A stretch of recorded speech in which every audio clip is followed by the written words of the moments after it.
Hello everyone, আজকে আবার একটা নতুন ব্লগ নিয়ে চলে আসলাম। হাতে অনেকটা টাইম নিয়ে বেরোচ্ছি। ভাই আমাকে একটু অটো স্ট্যান্ড পর্যন্ত দিয়ে আসবে। সেদিন চলে গেছিলাম রানাঘাটে একটা শুটের জন্য। এখন স্টেশনে এসে বসে আছি। প্রায় 1 ঘন্টারও বেশি আমার স্টেশনে বসে থাকতে হয়েছিল। ট্রেন সেদিন প্রচুর লেট ছিল।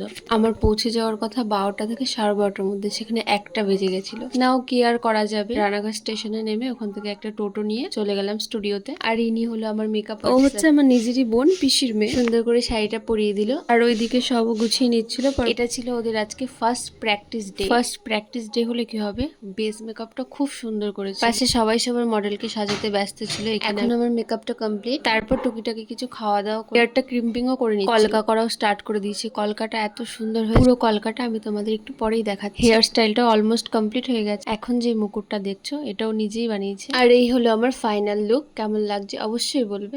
এবার তোমাদেরকে ক্লোজ থেকে আমি কলকাটা দেখাচ্ছি। আমার এই সাবেকি টাইপের গাল কলকা বেশ ভালো লাগে, আমার তো খুব পছন্দ। আমি যাওয়ার আগে থেকেই বলছিলাম আমার কিন্তু গাল কলকা চাই, গাল কলকা করে দিতেই হয়। ওর কাজটা ভালো লাগলে অবশ্যই ওর সাথে যোগাযোগ করো। ওর প্রোফাইলটা আর নাম্বারটা আমি স্ক্রিনে দিয়ে দিচ্ছি। এখন আমার মাথায় মুকুটটা নেই, আরেকটা মডেল ছিল তো ও ফটোশুট করার জন্য নিয়েছিল। 2-3 বার আমার মাথা থেকে মুকুটটা খুলে নিয়ে ওকে পরানো হয়েছে, তাই পরে আর শ্যুটটা করা হয়নি। সাজতে লাগলো 3 থেকে 4 ঘন্টা, 2 মিনিটও লাগলো না মেকআপটা তুলতে। আমার তো কলকাটা তুলতে ইচ্ছে করছিল না। আমি যে কতবার আয়নার সামনে দাঁড়িয়ে বলেছি আমার কলকাটা আমি তুলবো না।